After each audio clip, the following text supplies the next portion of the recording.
Special words of welcome to all the principals of various schools from India, heads of various departments of different organizations and schools. Special welcome to all the teachers of different types and different styles. Why I say different styles is teachers from the schools, from the colleges, sisters, priests, religious brothers of different congregations. Special welcome to the students who are teachers, especially the students of this hosting college, Vidyadeep College, Bangalore. Welcome to the special invitees for this webinar, especially Dr. Brother Eugene Francis, the second speaker.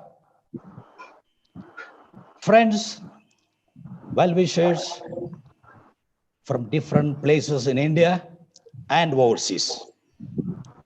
Welcome, feel at home online. Thank you, brother.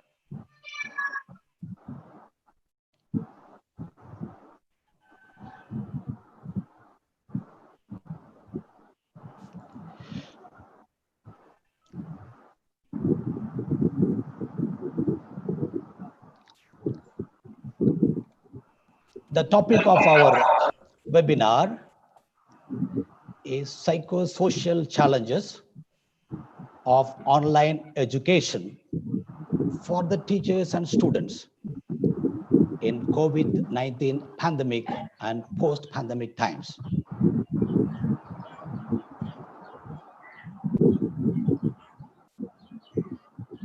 The second part of this webinar, we will be reflecting on the psychological challenges of online education.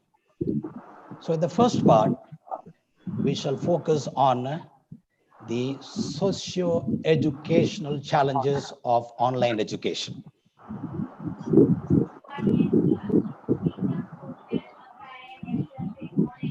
So I will deal with this particular topic. There is a simple plan there. I place before you the pandemic context and move on to the social impact of this pandemic on education in general. Then the online education and its socio-educational challenges on teachers and students. And I will end with the various possibilities or responses and direction of our energies for the future. So this is the more or less the content that I will be sharing with you this evening.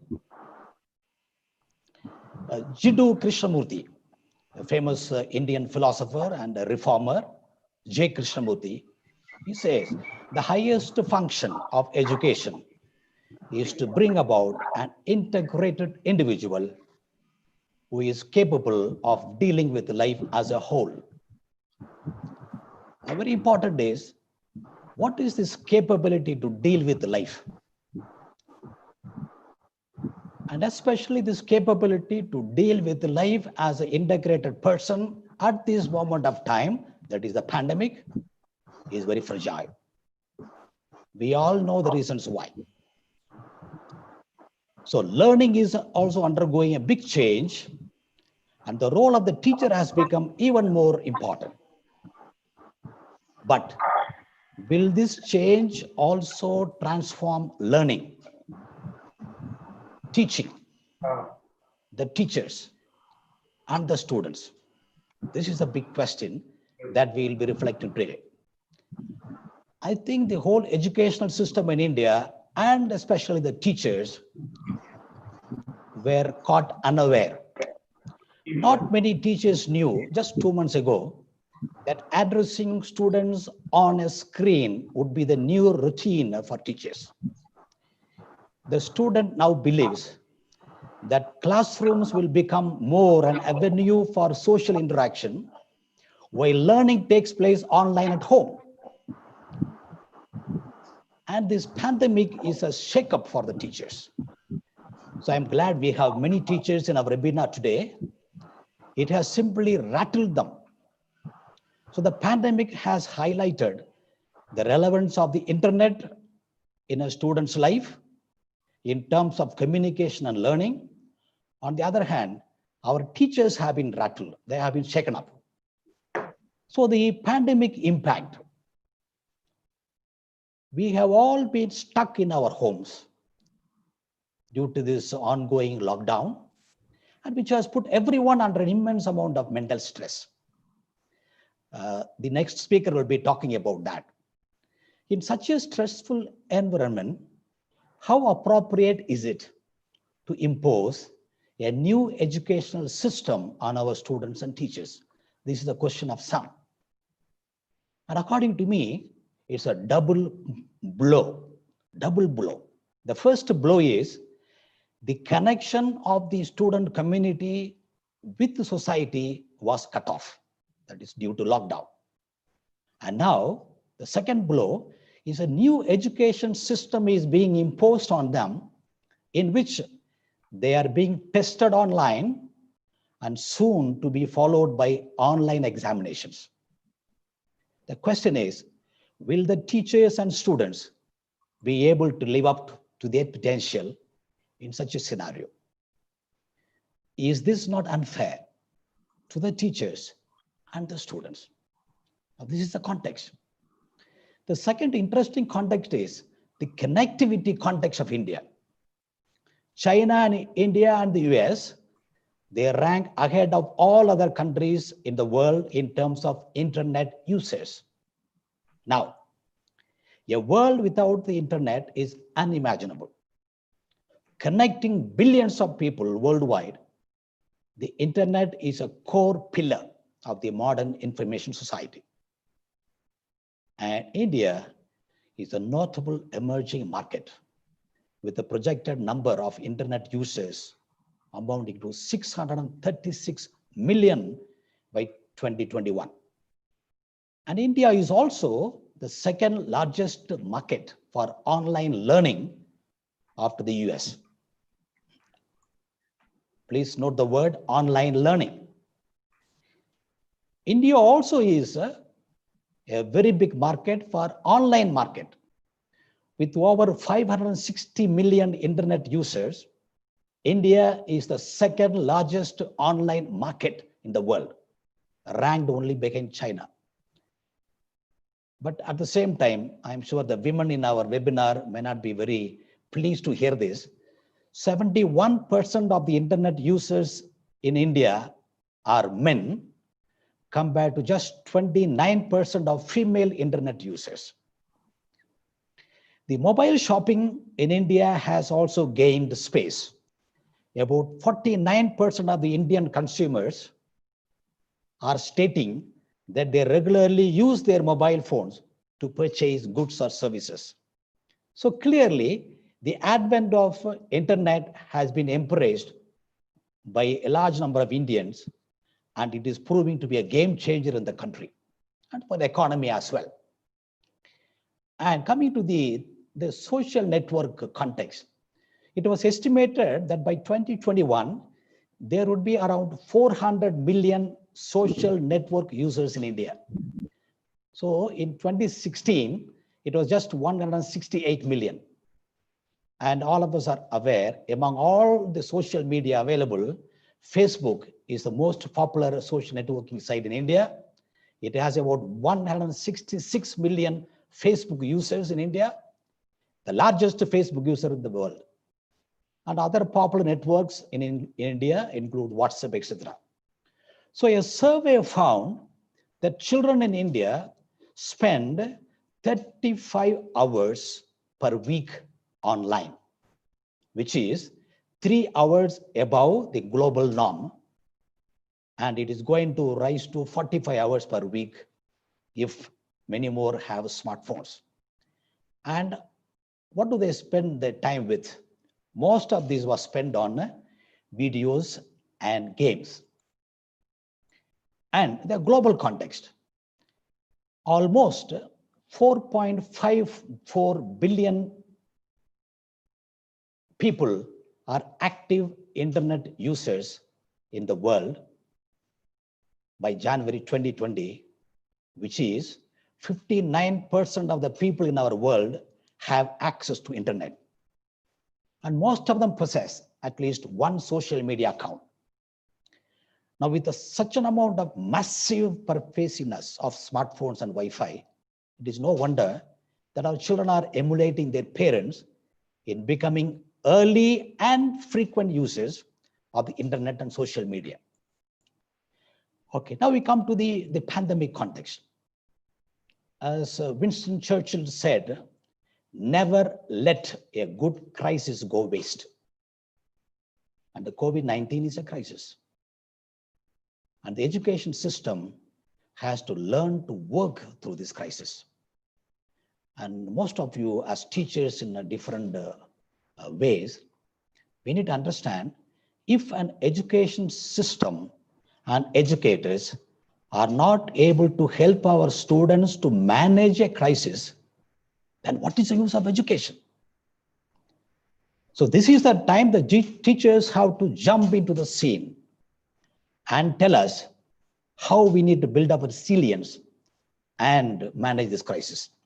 If you teach only the subjects and how to pass the exam during this crisis period like COVID-19, then when are you going to teach and mentor them about managing a crisis?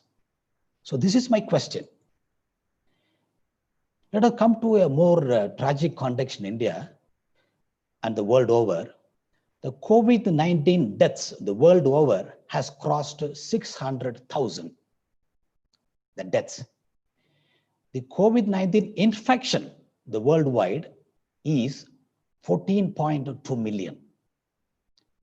And my dear friends, the marginalized people and the communities are always the worst affected during a crisis.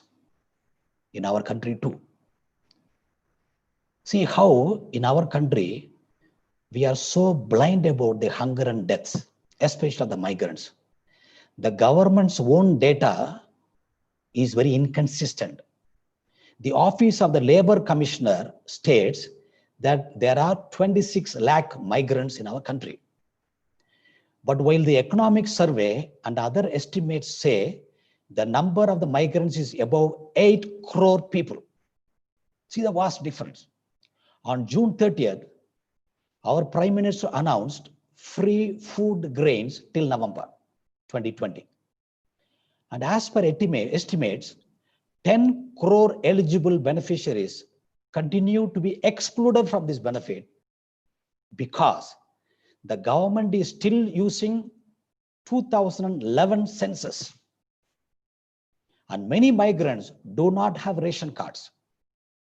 But sadly, our food warehouses have 2.5 times the buffer stock. We have enough food grains to feed people.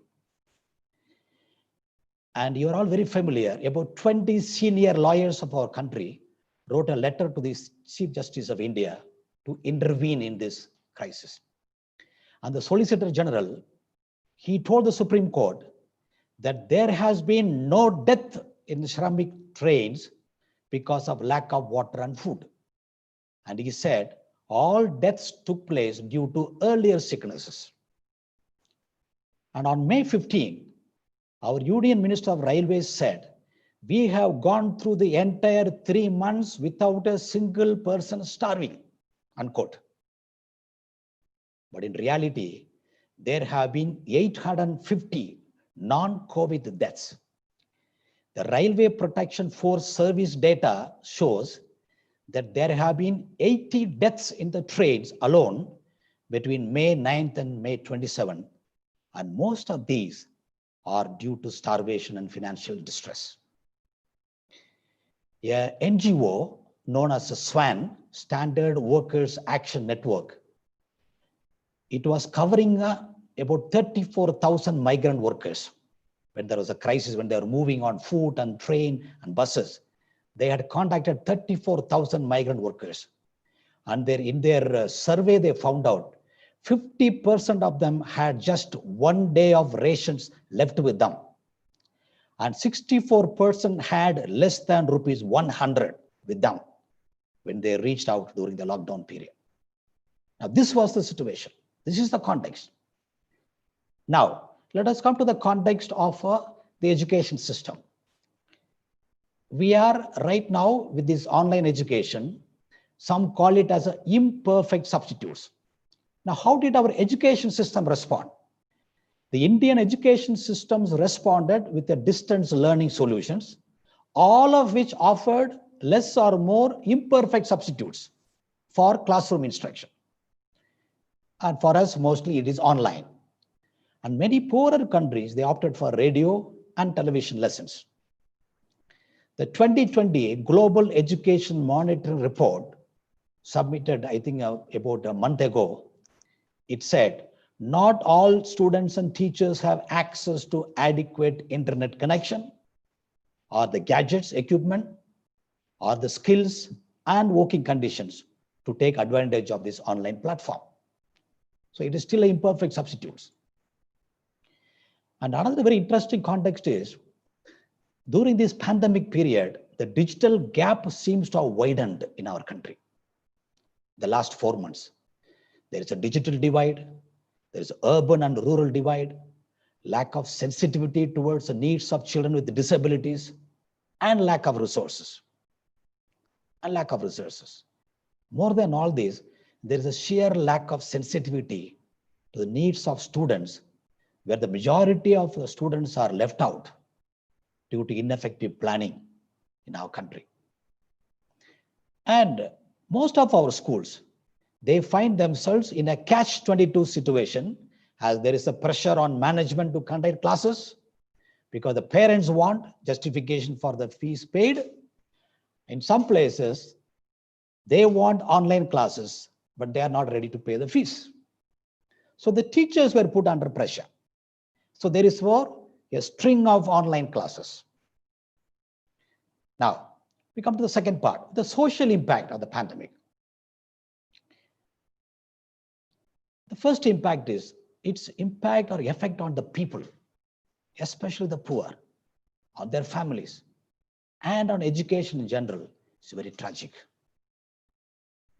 Many other countries, European countries, they had foreseen this. But in our case, we were caught unaware. And the second, for poor students who depend on school for free meals or even free sanitary napkins, the closure of schools have been a major blow. And the third, the poor laborers, the migrants, the small and medium businessmen and women. And the fourth, the greatly affected ones are the private teachers, the part-time teachers, and the school managements. And the fifth one, the students with disabilities, and the poor students in rural, tribal, and mountainous areas. And we are all very clear witnesses to the sixth one, the families of medical professionals and health workers as a whole, how they have been ostracized, left to fend for themselves. And number 7, many parents expressed a range of concerns on the use of the internet and social media according to the children's age during this pandemic. Number 8, the primary school age children who are learning to navigate the internet, they do not know how to distinguish fake news from fact or opinion. And also there is a risk of encountering inappropriate material when the children are doing online study or working on online school or personal projects. And parents also lack the training and necessary know-how to help their children to respond to the tide of anti-human and anti-life material that is available online, which belittle life, faith, religions, etc. And what is of greater concern is the shallow nature of social media, which focuses on attention-grabbing graphics or sound bites that hinders the child's ability to grapple with complex ideas and engage in meaningful discussion. But there are also quite a many positive elements, which I call as the diamonds in the mud. The picture is not totally negative. When approached with a discerning eye, the internet abounds with the opportunities for growth in all areas. There are many beautifully filmed videos and online good materials, classes, lessons worldwide. There are many organizations are present in Facebook and Instagram, including schools, with a lot of popular materials. Last week, I was happy to read that the farmers in India, they have started online training and classes and interaction sessions about farming and their related issues. So you see how this online impact is affecting a large sections of people. There are parents searching online for ways to form their children in good morals. So we have no shortage of resources. Many parents use internet and social media to educate their children. In addition, there are a number of videos, children's activities, etc. So one mother told me, we try to cultivate a sense of being when we are together in the family. Banning phones and tablets during meals is one rule in our house. And another parent of a 7 or 9-year-old said, using humor, games, and stories to make life at home more interesting than social media are strategies that work well for our family. So there are positive elements. Okay, now we come to the most important one. What are the challenges, the social and educational challenges of online education? Online education brings with a plethora of opportunities to enhance your skills and in turn enhance the learning experience of students. The shift to e-learning certainly will have some challenges. Number two, most teachers in India view online education with caution. I'm sure most of your teachers here will agree with me. The shift to online is in response to a crisis that was very poorly planned. A teacher said, a part of me wants to stop the classes altogether, but the other part wonders if I should turn a blind eye, as this is possibly the future of education. So for many Indians, it started as a short-time learning response, this online, but will become enduring digital learning in the future.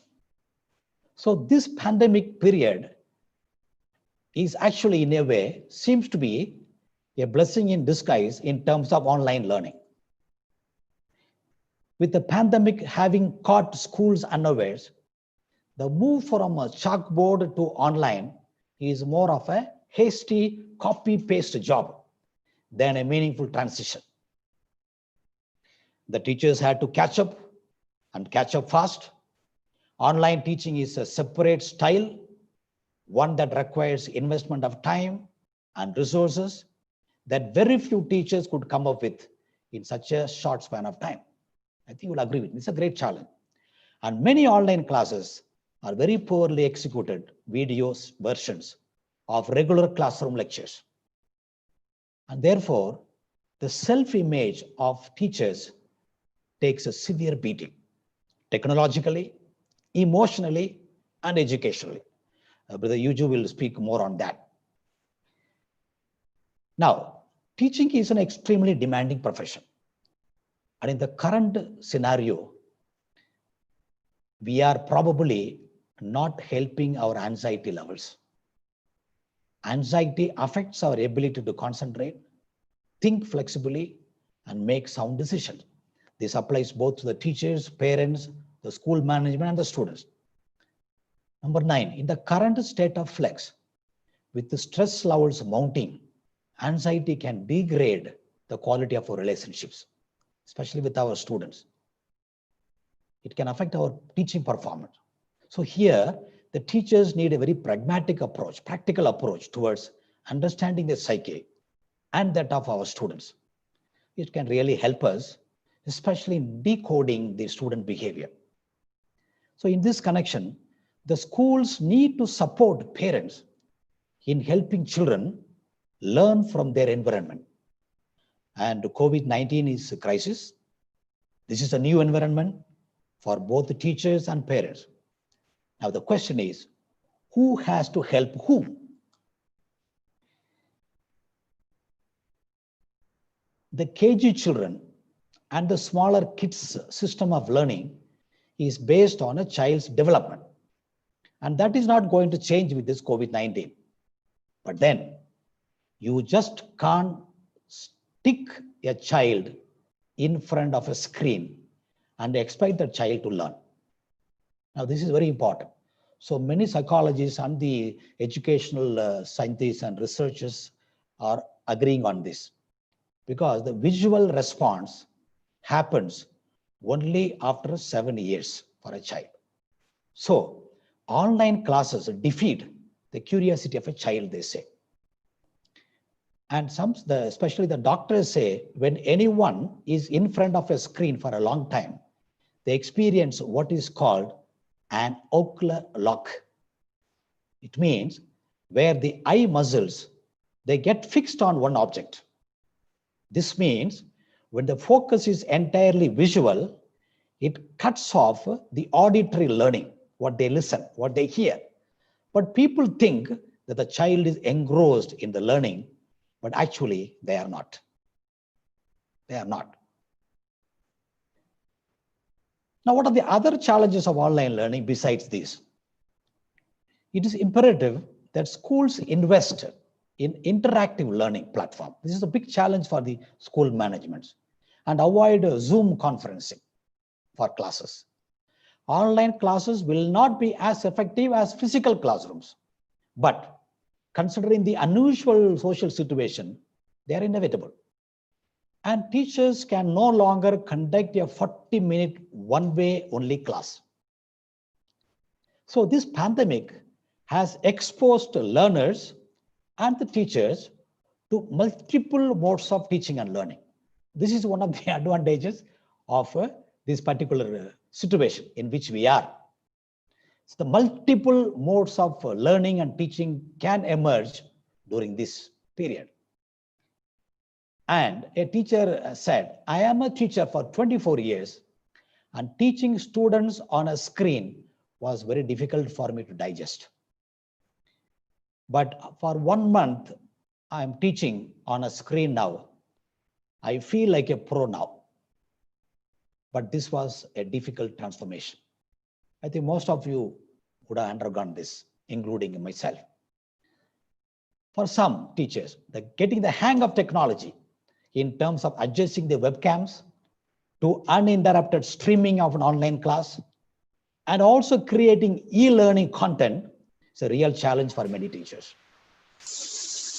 And most children can mentally engage with a video only for 3 minutes. This is something very important. Most children can mentally engage with a video only for 3 minutes.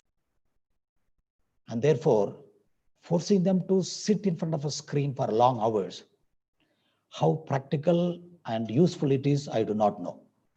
But after that, teachers have to engage them in something, hands-on experience. Now, these are the challenges that we see. I have been explaining the physical and the non-physical challenges. Okay. Yes.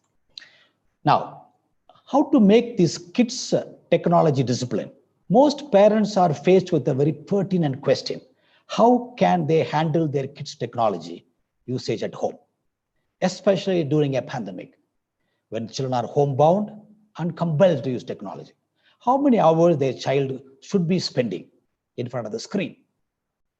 While the challenges for private schools are relatively less, but many schools had to start from the scratch, creating content and also ensure that they have a learning platform. These are challenges. These are challenges. And there are this is something very important, which I think vast majority neglect this. The challenges in terms of helping the children with disabilities. The struggle for inclusive education has become harder for these children with disabilities, as virtual classes are presenting new challenges for them. The differently abled children have wide spectrum of disabilities with a specific disability requiring specific necessities.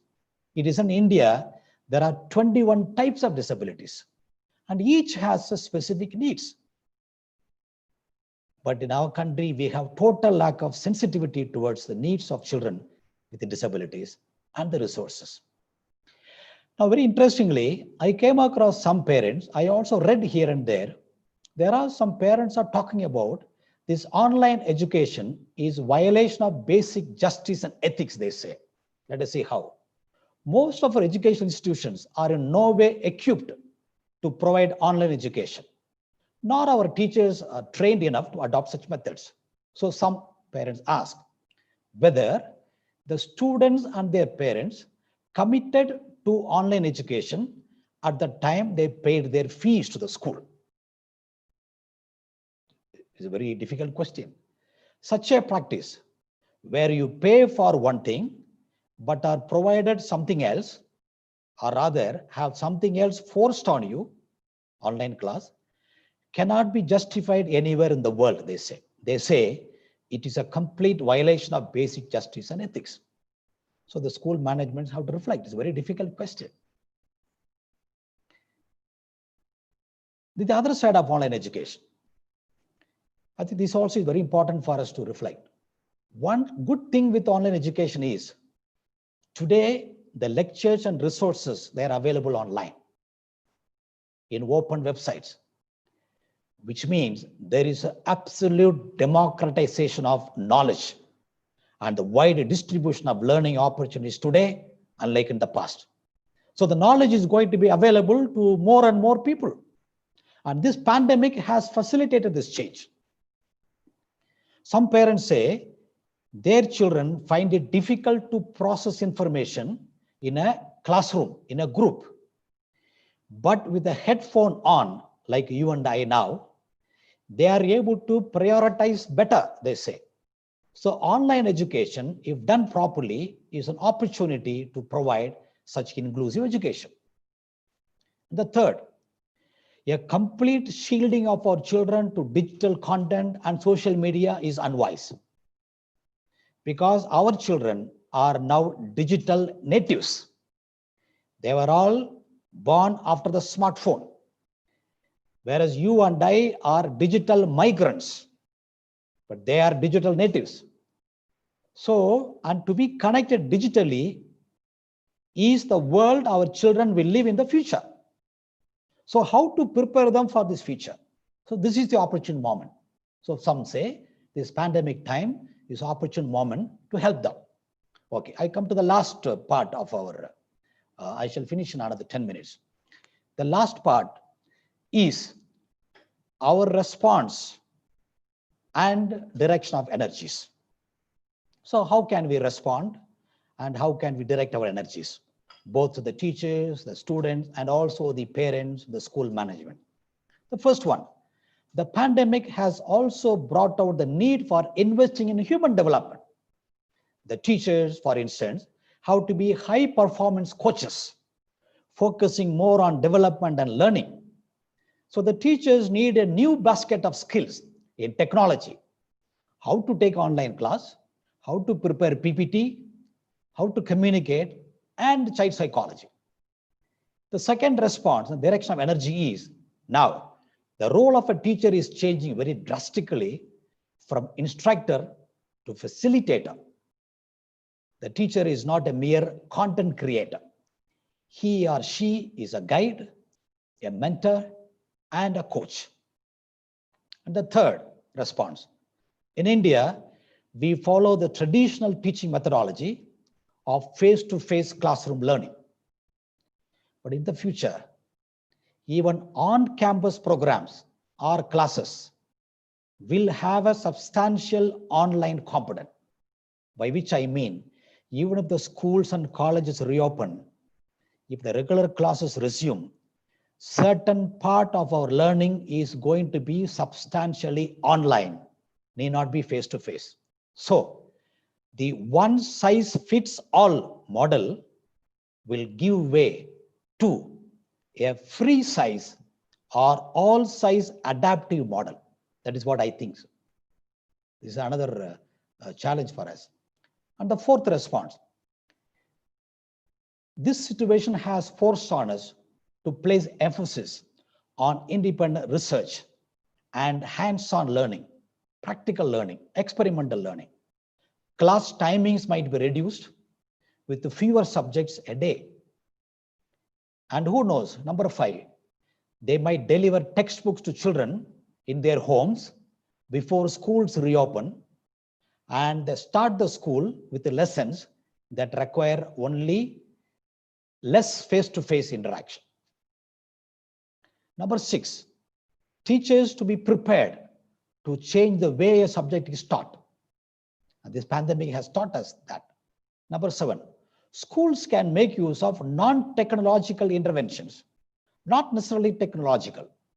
They can use worksheets, activity sheets, or try hands-on approach to learning, the project work, etc., etc. Number 8, our response could be, we can prepare an alternative academic syllabus or alternative calendar or timetable for every school. So the school management and the teachers are challenged to become more flexible instead of being regimented, more adaptive. And number 9, ninth response, regardless of the super fast internet connections in our country, people still prefer physically attending schools. The surveys shows that. So such an environment cannot be matched with the online education methods. To give you a sample, in Karnataka, since I am in Bangalore, I give you the example from Karnataka. Only 58% of the households with the students in classes 1 to 5, they have access to smartphone or internet. 58% only. So what happened to the remaining persons? If you go for only online education, then only 57% for children who are from 6th class to 8th class, they have access to smartphones or internet. And it is 63% for the senior class students, the access to the gadgets in the internet. And what about the other states in India, especially interior, remote, rural, tribal, mountainous areas? How do we handle these realities? What is our response, especially as school managements? Number 11, the school must provide a blended approach. When technology is used, no child must be deprived of access to education. If a child, for whatever reason, is unable to access through technology, the school should provide ways in which the learning objectives of that session is accessible to the child. I think this is very important because the right to education is a fundamental right. And no child can be denied of this because a child has no access to technology. Now, the 12th response. Teachers will have to certainly adapt the changing e-environment. They can have their own YouTube channels, videos or QR codes or whatnot. Number 13, the network availability and continuous connectivity in our country is the main challenge, especially for government schools and some poorer private schools. While online education seems to be gaining acceptance in India, internet penetration and bandwidth issues is a big challenge. So on the one hand, we are going to welcome 5G in a few months' time, but many parts of our country have no access or limited access to high-speed technology, including some cities. And the 14th response, we need a healthy approach to technology. It does not mean avoiding technology. On the other hand, it requires a careful evaluation of different technology. So countless hours of social media, it might only end up making us more depressed. So 15th one, from pedagogic point of view, it is clear that technology will play a big role in education in the coming years.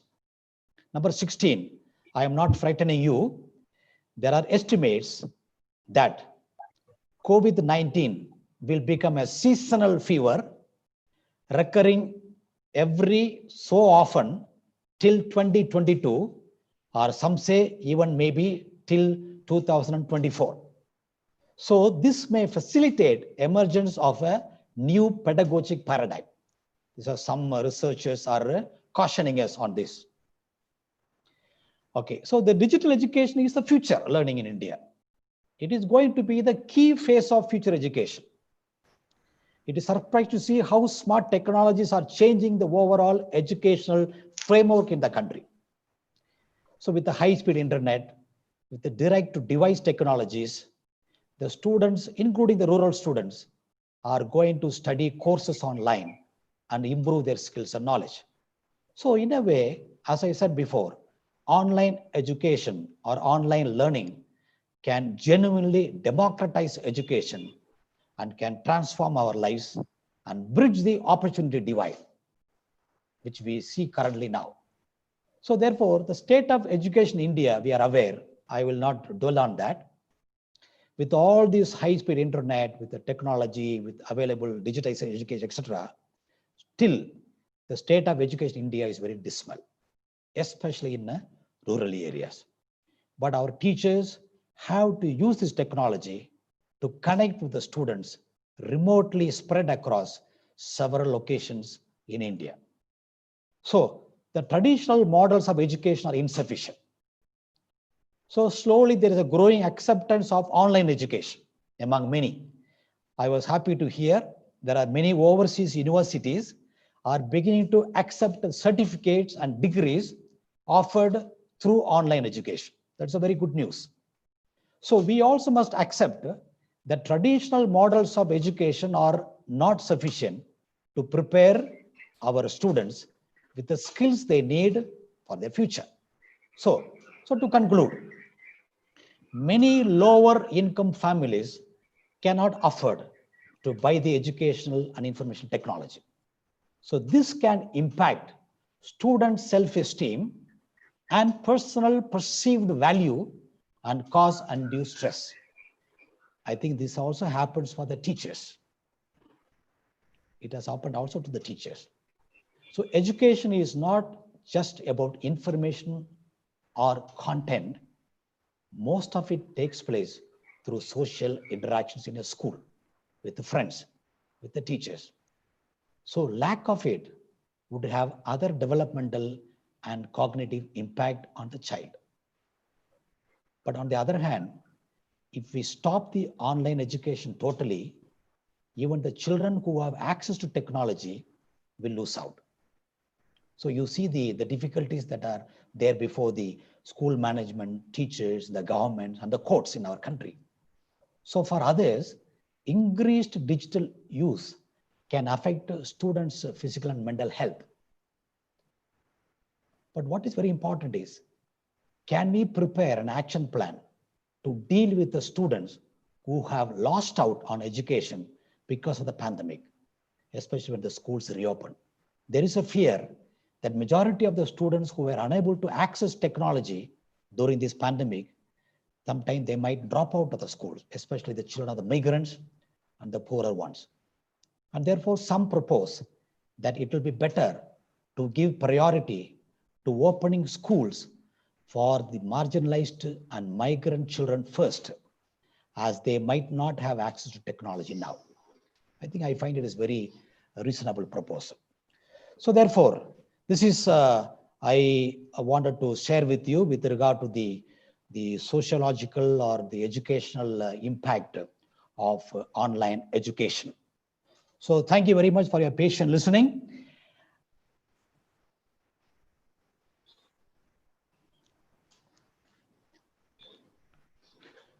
So I have finished about 2 minutes ahead of time. We have about 10 minutes now at your disposal. We can take in some questions now. Let us see how best we can manage ourselves during this online question session. You know, there are possibilities. You can always use the chat box and send me questions. I can see it here and respond. Or you can raise your hand, or you can use a virtual hand raise in your On the right hand top corner there, you can raise the hand, and then our technician here, Brother Manuel, can direct you to me, or you can ask a question. So the one question is, after the pandemic, is our class going to be digitalized in the near future? Okay. As I think I have already spoken about that. That depends on the policies of the government and also the school policies. Certainly, we are sure that the digitization of education or online education is going to be a talk of the town. And it is going to be. We cannot simply escape this reality. The second question is, are we not becoming slaves of technology? Well, I have already given you the statistics that the global statistics shows that the speed with which India is becoming internet users or the technology users is a very massive market. I think there is no going back now. India is not in a position to going back. Some time back, we talked about globalization. There is no question of going back. Either you become part of it or you remain where you are. And that is the case with the technology too. I think we can't escape this reality. As I said, the schools or the teachers can go for a blended approach, a combination of both. The parents, the teachers, the school management, and the government too. Yes. Any other questions, please? You can unmute your microphone if you want to ask a question and go ahead. How do we reach out to dropouts? That is, many are not attending online classes, not able to attend. So I think I have already touched upon that. In my previous lecture, I had spoken on this very elaborately. There are many possibilities. Of course, they have their basic rights to education. We cannot deny them. Secondly, some are using as a community schools. The Kannada government was planning about community schools where children from remote areas in small numbers could be gathered together, of course, following a certain social distance, and they could have access to one gadget or 2-3 gadgets, and the children can be provided. But the problem is the internet connectivity. So there is another suggestion is that the schools could reopen earlier than envisaged and first give priority to these children, whether to bring them back to their schools or try to reach out. In Delhi, I read in the newspaper last month, the teachers of the schools try to call up their students, especially the migrant students, to find out whether they are ready for online class. And the teachers, to their shock and dismay, found most of their phones were unreachable because those migrants, they were no more in Delhi. They had left Delhi to their native places. So there is a fear they might never return back to Delhi for their classes. That is a sad state of our affairs. Yes, next question, please.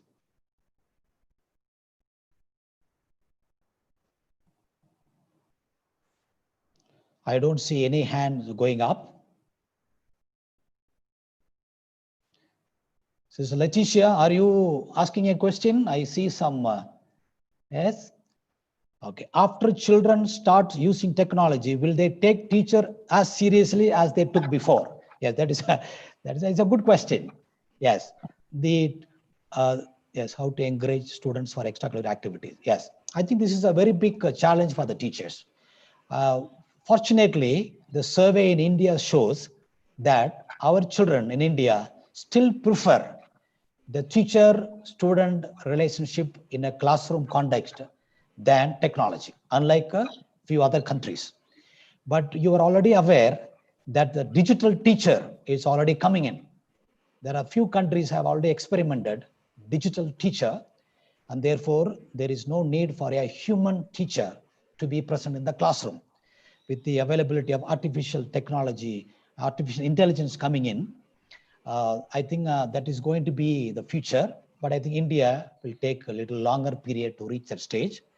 We still have culturally, we are more in line with our Gurukula system. I think it will take some more time for India. The teachers will continue to gain respect and love from the students. Yes, any other?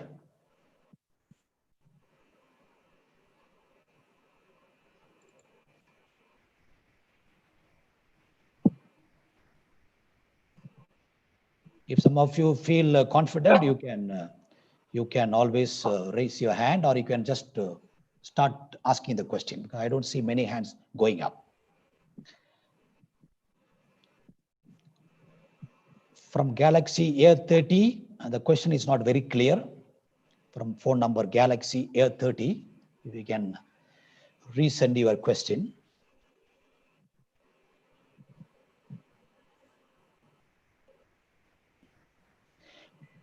We can study, but physical games, yes, extracurricular activities. So there's a question about, okay, online study is all right, but what are we going to do with these extracurricular activities? Yeah, that is a very big concern. I think in Bangalore, in Karnataka, the government had some interaction with the parents and some teachers. This is one area they're concerned. How do we envisage? Our children cannot remain in the class without touching their masks. First of all, it's difficult to make our children sit following the social distanciation, and more so with these extracurricular activities. So it is going to be a real problem. Very unfortunately, our education system in India have not gone really so far as to find out solutions for this. We are still grappling with the fundamentals of online education. We have not gone so far. We have not gone into even the nitty-gritty of this. Even with regard to psychological impact or psycho-social impact of online education on our children, one NGO has begun a study. We don't have much existing. There is no surveys done. Very small studies are there. So I think we are caught unaware. I think it will take time. Probably in the course of time, after a few months, India might come out with certain solutions and certain possibilities. That is how I feel.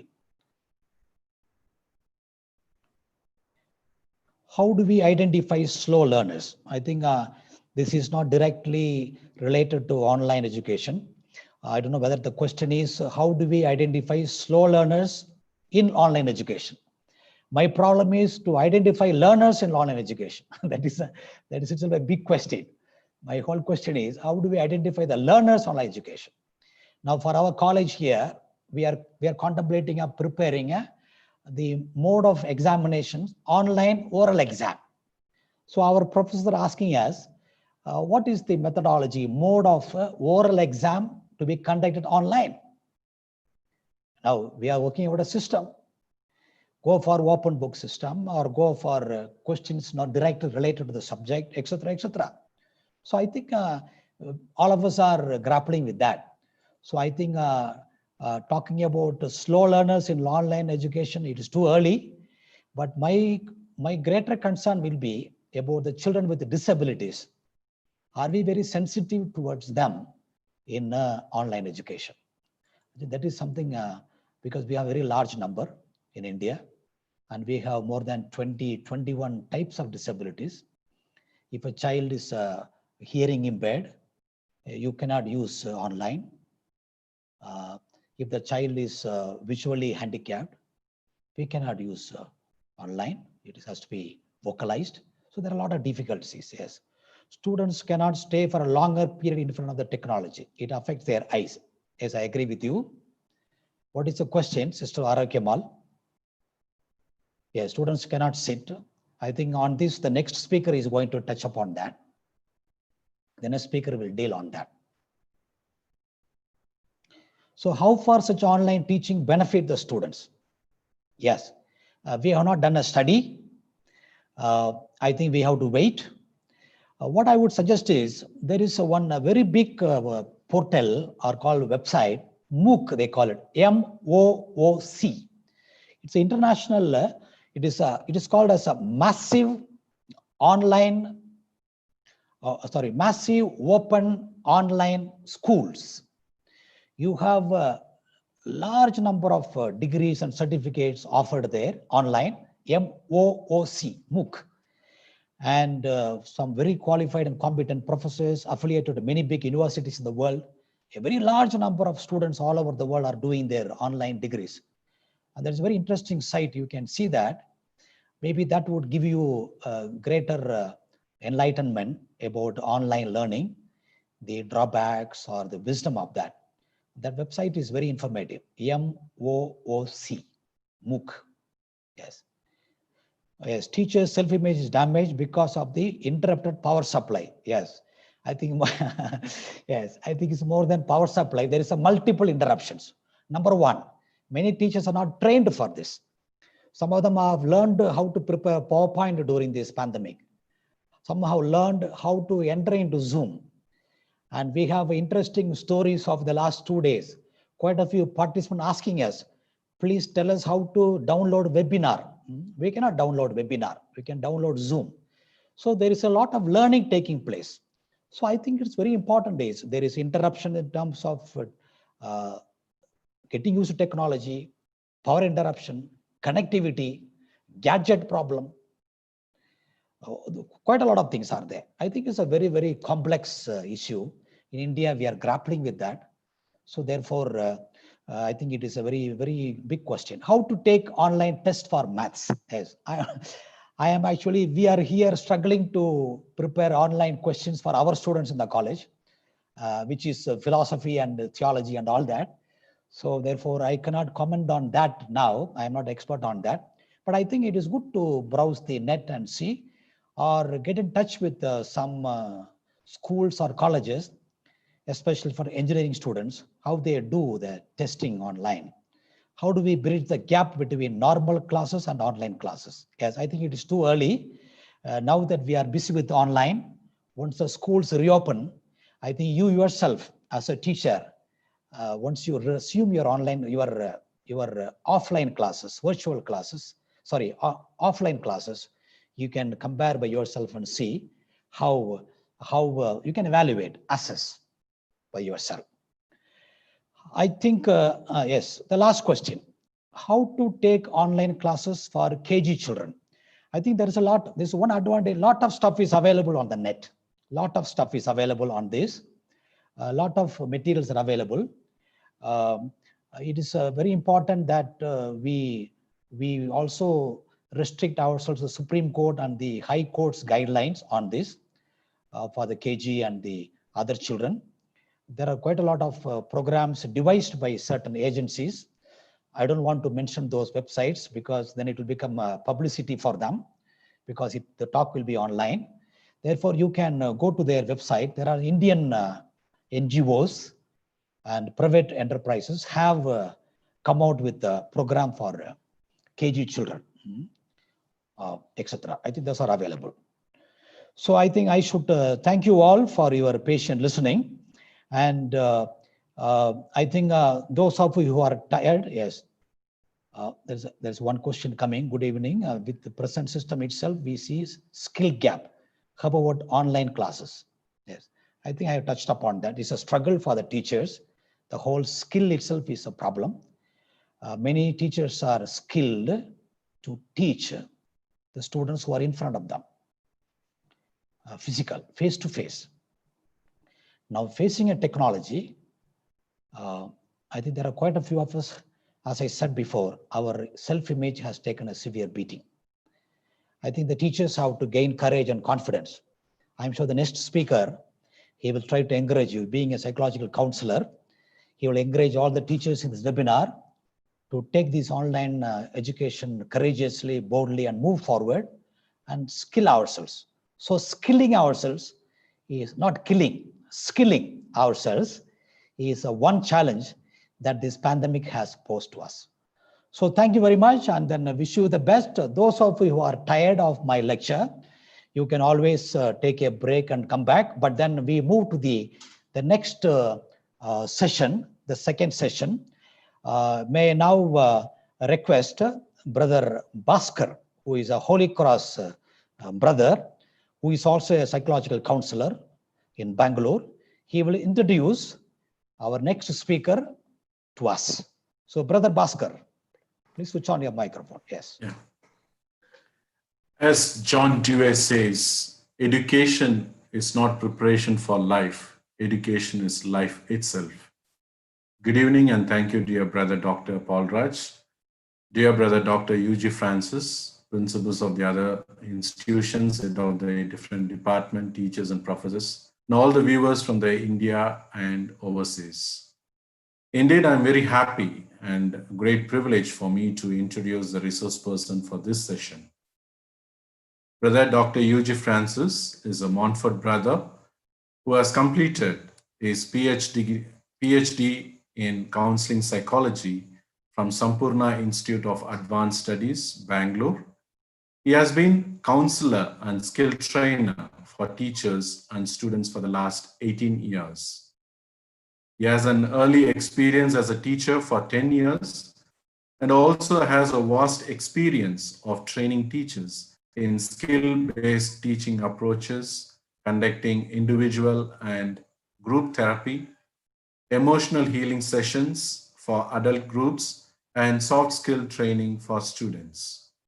At present, he is based in Hyderabad, heading a counseling center, conducting healing and training workshops, and rendering his services as a part-time faculty in Little Flower Degree College. I'm very grateful to Brother Yuju.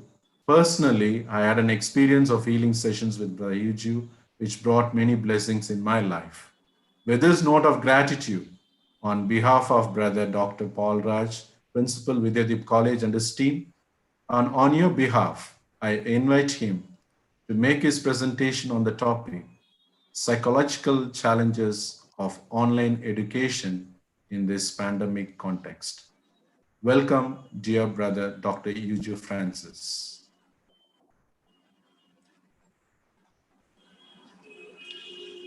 Thank you. Thank you, Brother Bhaskar, for your kind words of introduction. I just want to check with you, am I audible enough? Bhaskar, could you just respond? Yeah, okay, right. Yes, brother. Yeah.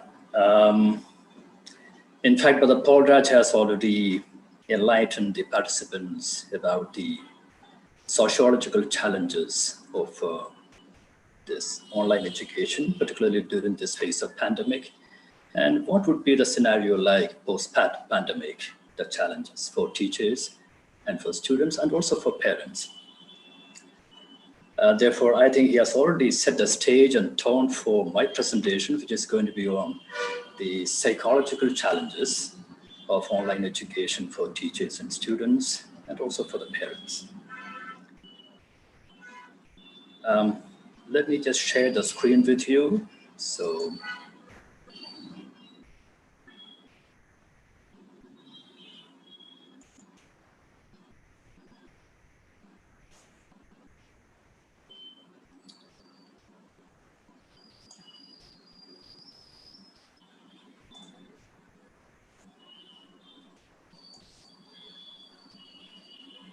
all right, the screen is visible. Go ahead, go ahead. Okay.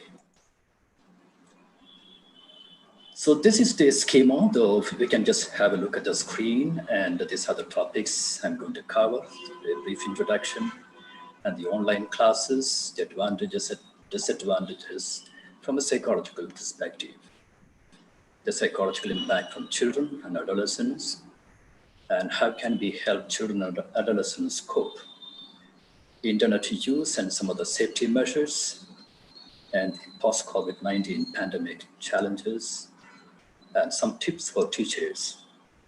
And the last 10 minutes we'll set apart for inviting some questions from you.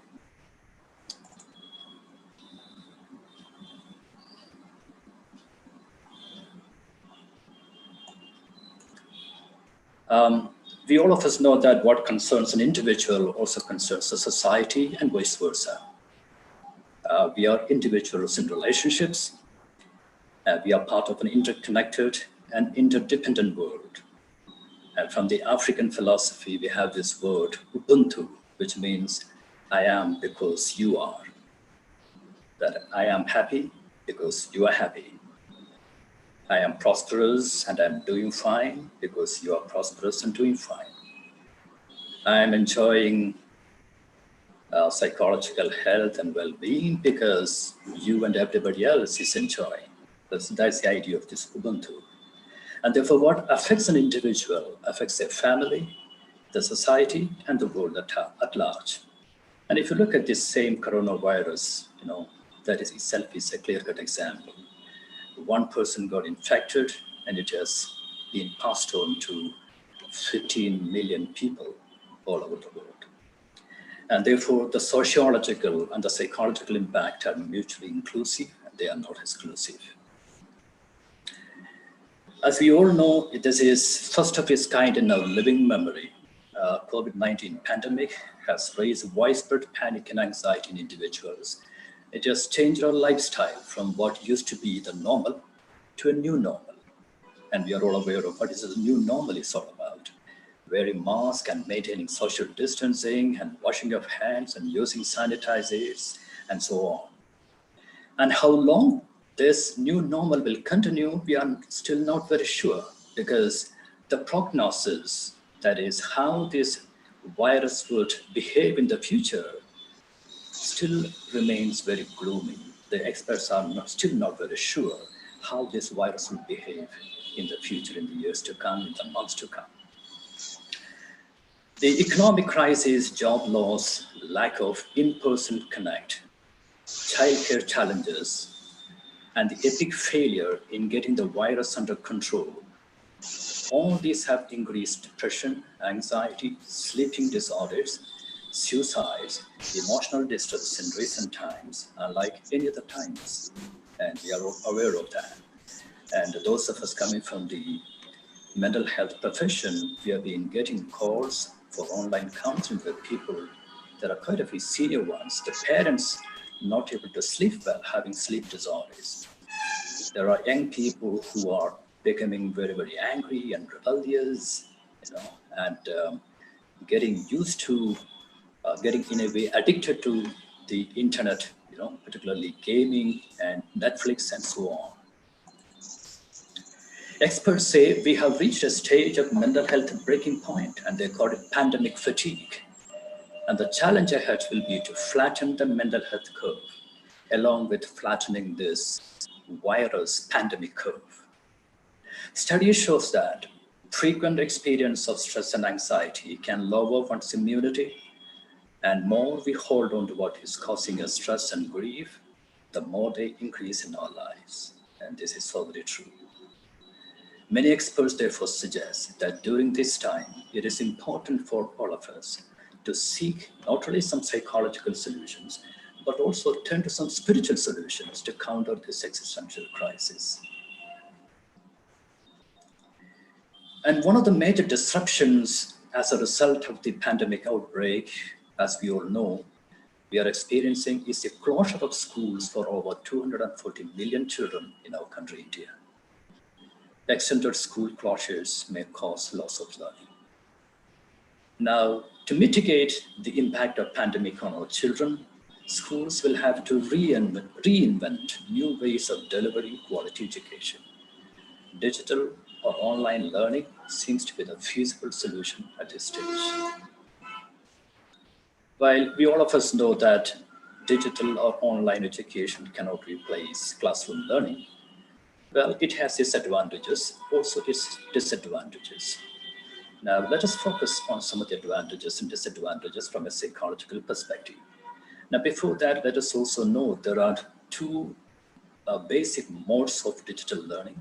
One is a synchronous, and the other one is the asynchronous.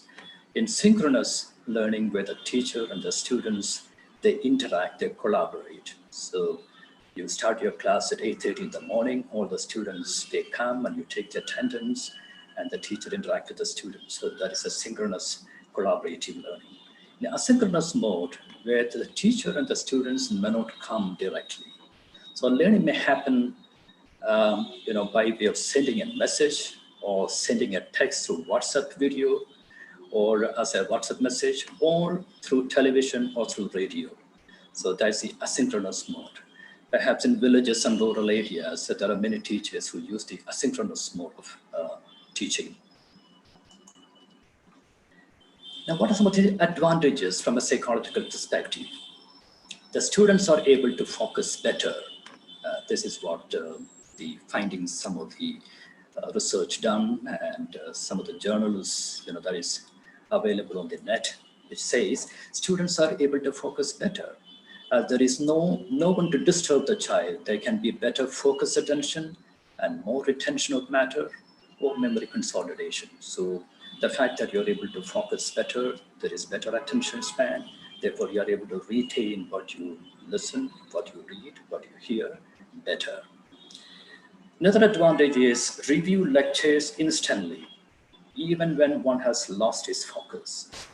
So the student can anytime go back and revisit what the teacher has taught, which has already been sent, maybe by way of notes, email.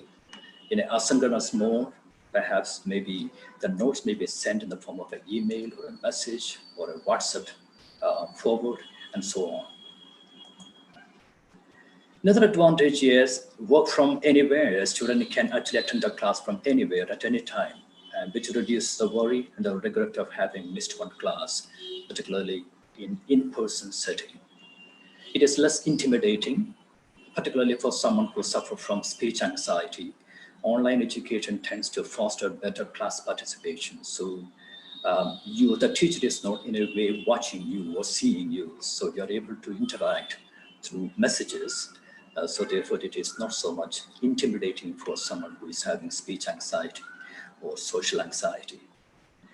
More time to think before sharing.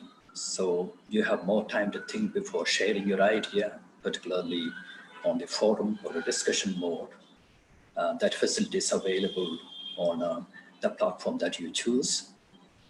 So which can lead to greater confidence and more productive discussions.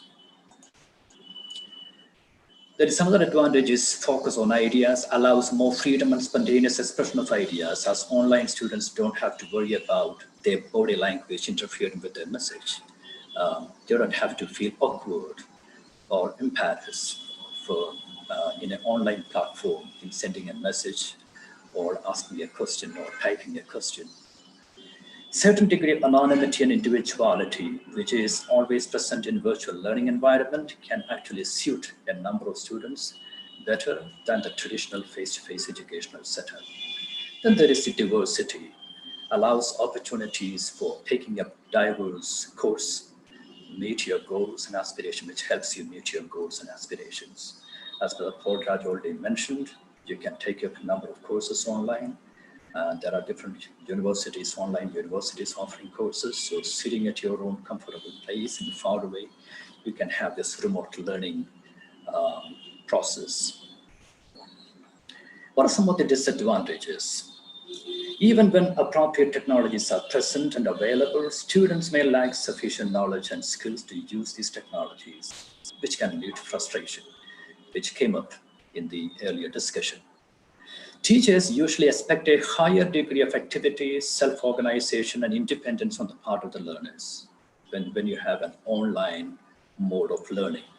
Some who are less organized, students who are less organized, less motivated, teacher-dependent, may find it disappointing and frustrating. Students may sometimes feel isolated or abandoned in the virtual environment that is lost in cyberspace. So this even can happen. Someone who is so much used to sitting in front of the system or in front of a smartphone for 3 hours or 4 hours. Along with that, he might be having his habit of sitting and playing games maybe for 3 hours or 4 hours. Yeah. Problems such as eye strain, back pain, lack of movement, even mental disorders may be listed among the major considerations. So these are some of the disadvantages. From the teacher's point of view, what are some of the psychological challenges? Many teachers think that they lack a human connect with the students, which they love to in an in-person classroom context, you're able to have that direct human connect, whereas on an online platform, on digital mode of teaching, this human connect lacks. No collaborative learning, particularly if you're using an asynchronous mode of digital learning. Teacher supervision is not there as much as the teacher wants. Lacks hands-on learning activities. Some of learning strategies such as multiple intelligence, walk, that is visual, auditory, to reading, writing, kinesthetic learning styles, difficult to emphasize in an online mode of teaching. Students sometimes don't follow the deadline. Invisibility of the teacher impacts his or her authority or control. The fact that the students are not able to see the teacher when the teacher is making his or her presentation, you in a way diminish your authority or control over your students. For a teacher, once you're familiarized with this particular mode of teaching, digital teaching, multitasking perhaps is very much required. And those teachers who are not very conversant, not very familiar with multitasking, may get worried and may be a little concerned for some of them. The student rudeness sometimes might be displayed in the chat box. A role model, therefore the teachers need to role model well-managed professional communication when you have your online teaching mode of teaching learning activity. This can leave the teacher feel isolated. So therefore teachers do make connections, particularly be in touch with your own colleagues, be in touch with your own friends and relatives, okay, and create as much positivity as possible. Now, this is some of the suggestions for teachers to enhance online learning. Make lessons engaging. Personalization is important when teacher and students are separated by screen. So in other words, whatever you communicate, please make iMessages. When you call on a student, call the student by name. Use first-person language, friendly gestures, facial expression, and eye contact. Keep a watch on your emotional tone. Exhibit positivity. Be flexible and build connections. Support stressed out students. Build a positive relationship with your students. Learn from some of your colleagues. Pick the right technology. If the issue is with your technology, then perhaps you may have to pick the right one. Now, coming to some of the psychological concerns among children and adolescents. Children may experience a range of psychological issues, particularly during this pandemic phase, such as anxiety, fear, worry, depression, difficulty sleeping, and loss of appetite. Quarantine and isolation may also lead to acute stress disorder or post-traumatic stress disorder, PTSD, and grief in many children. Children with the various physical and mental disabilities, and especially mental health disorders, are more vulnerable during this trying time. Children living in an abusive environment, particularly in a family that is domestic violence, such children, they may experience significant psychological distress. Their experience of social isolation may even worsen. Economic hardships and the potential worsening of parental physical or psychological illnesses and substance use disorders among the parents may take a toll on the children. Children may even go through loss and grief at this time, particularly if anyone known to the family, maybe a relative or an uncle or an aunt, someone very close to the family is infected with this COVID-19, then children may go through a kind of experience of significant distress. If there's a loss incurred, then children can go through the experience of loss and grief. Now, how can we help children cope with this difficult situation? Now, remember, these instructions are for mostly for parents, and majority of the participants, your teachers, are also parents, and therefore it is fitting for both the teachers as well as for the parents. During this phase of lockdown and pandemic, parents more than the teachers are at the front line in identifying possible mental health issues and helping students connect with needed resources. And therefore, few things to keep in mind. Provide clear message in a language the children can understand to mitigate their anxiety, particularly about the COVID-19. And shun all fake messages. Give your children very clear, reliable messages. Parents could encourage the adolescent children to visit websites of ICMR or WHO or Center for Disease Control for accurate information. Remember to avoid giving too much information to your children. It can cause panic and severe anxiety. Limit the media exposure. Avoid discussing topic frequently in front of children. Answer the questions raised by your children honestly. Don't dismiss their worries. Don't tell them that, okay, nothing is going to happen, everything is going to be all right. Tell them that they'll be taken care of, and should any member of the family fall sick, then inform them, educate them as to what they would be doing. So give the right information. Figure out new routine for the household and the child. This routine must include academic work, chores, play, interaction with peers and relatives over the phone, as well as family time, and have good family time. Have a set time for meals and bedtime. It would be wonderful also to have some indoor exercises as part of this routine. For instance, yoga, stretches, skipping, and so on. Use this as a good opportunity to reconnect with the family by playing board games, cards, caroms, Antakshari, etc. And from the teachers and from the parent side, model calmness to the extent possible. Don't transfer your anxiety onto your children. And if you find that you yourself, as a parent or as a teacher, you are suffering from emotional issues, I think you should seek help. Watch out for repetitive reassurance seeking from the part of the child, which could be a sign of distress in children. For example, a child going and asking the parent, will uncle be all right? Maybe an uncle or auntie is admitted in the hospital because of COVID. How is she? Is she keeping fine? When is she going to get discharged? And repeatedly asking these questions could be a sign of distress or anxiety in your children. If there is a significant distress, consider an evaluation by a mental health professional. Carefully listen or have them draw or write out their thoughts and feelings and respond with the truth and reassurance. So this is one way you can ask the children to draw out or write their experience, their thoughts and feelings. Explain to children the importance of social distancing in a language they can understand. Demonstrate deep breathing. Deep breathing is a valuable tool for calming nervous system. Do breathing exercises with your children. And parents, please offer lots of love and affection.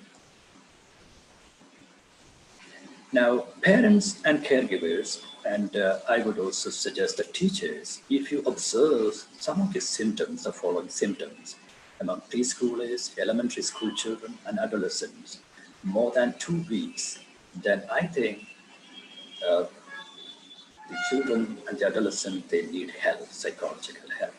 For example, among the preschoolers, this regressive behaviors like this child, the infant started sucking the thumb, bedwetting, clinging to parents, sleep disturbances, loss of appetite, fear of the dark, regressive behaviors, and withdrawal. So, for example, throwing tantrums, or keeping quiet or excessive crying. All this could be some signs of some distress that is the infant is going. A preschooler, someone who is below, say, 4 years old. Yeah. Elementary school children, irritability, aggressiveness, clinginess, nightmares, school avoidance, poor concentration, withdrawal from activities and friends. These are also noted among elementary school children. Adolescents, you might observe some of these behavioral patterns, sleeping disturbances or eating disturbance, agitation, increase in conflicts, particularly with the parents or the siblings, physical complaints, delinquent or violent behaviors, poor concentration. Now, during this phase of COVID-19 pandemic, how can we reach out to the adolescents, students and children, parents to your own children, and teachers to your students, adolescent students? Parents have to be aware of the normative developmental changes that occur during the adolescence. Adolescents will have a better understanding of the COVID-19 related issues compared to children. They will be much more better informed compared to children. Adolescents are likely to have preoccupation with themselves, a sense of insecurity, mostly identified with their peer group, and are often prone to risk-taking behaviors.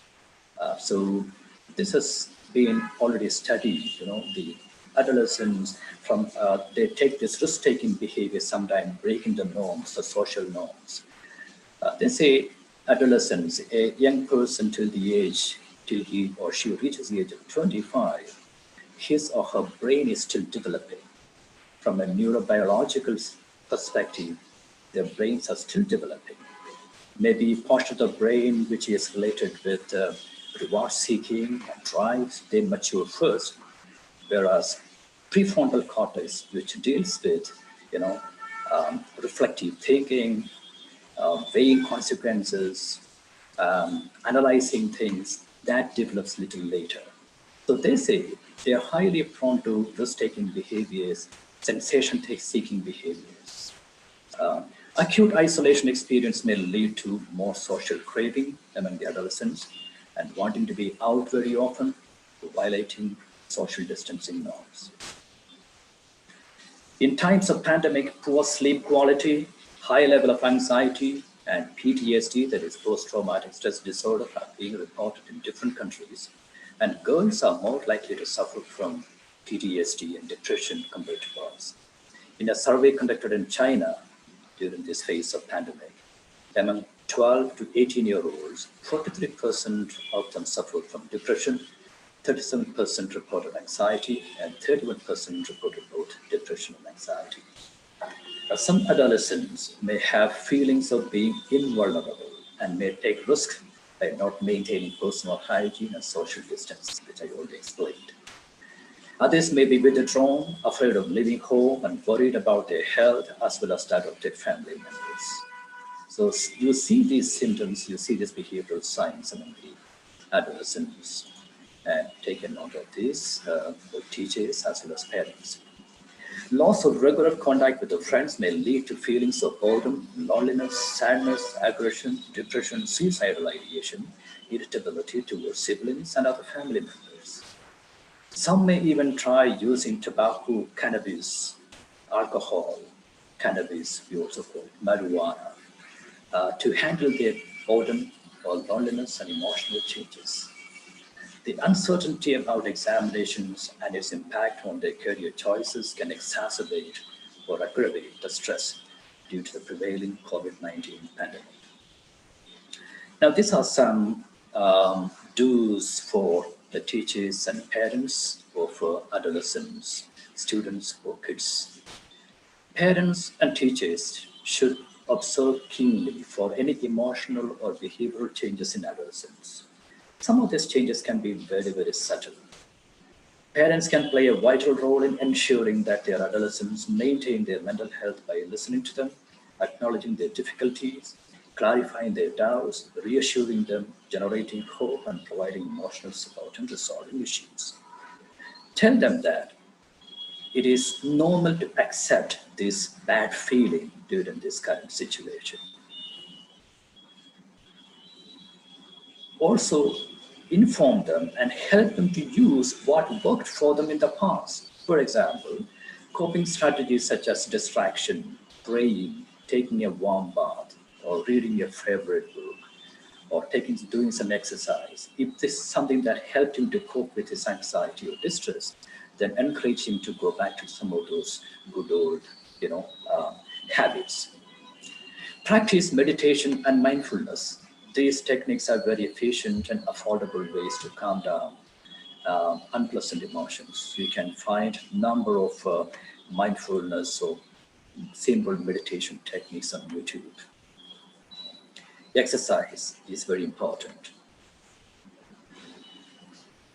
Few things to watch out for, and that warrants immediate psychological intervention, professional help, behavioral and emotional changes which will last more than 2 weeks, for example, such as loss of appetite, loss of sleep, physical aggression towards others. If you notice suicidal ideation or helplessness or attempts to self-harm or self-mutilate, cutting wrists or banging the head against a wall and so on, or check for verbal and behavioral cues and do an assessment of lethality, availability, and likelihood of rescue. This is particularly if the adolescent child or the student is found to be having suicidal thoughts and having the suicidal ideation and having the self-harming behaviors. I think it is important for the parents as well as teachers to look for the verbal cues and behavioral cues. A student, a young person who is contemplating suicide, he would have shared with his intent to somebody or the other. So look for behavioral cues, verbal cues, and also some behavioral cues. What are the behavioral cues? Maybe this person might go very silent, stop talking to others, sleeping long time or sleeping less, getting irritable, okay? And may have attempted cutting his wrist or her wrist, done some self-harm. Please check, do some assessment wherein you check the lethality, the availability, and likelihood of rescue. Someone says that he or she is suicidal. I think this is something that we need to assess for. The means what he or she is wanting to choose, how lethal is this means? Are these means easily available for this person to execute this act of committing suicide?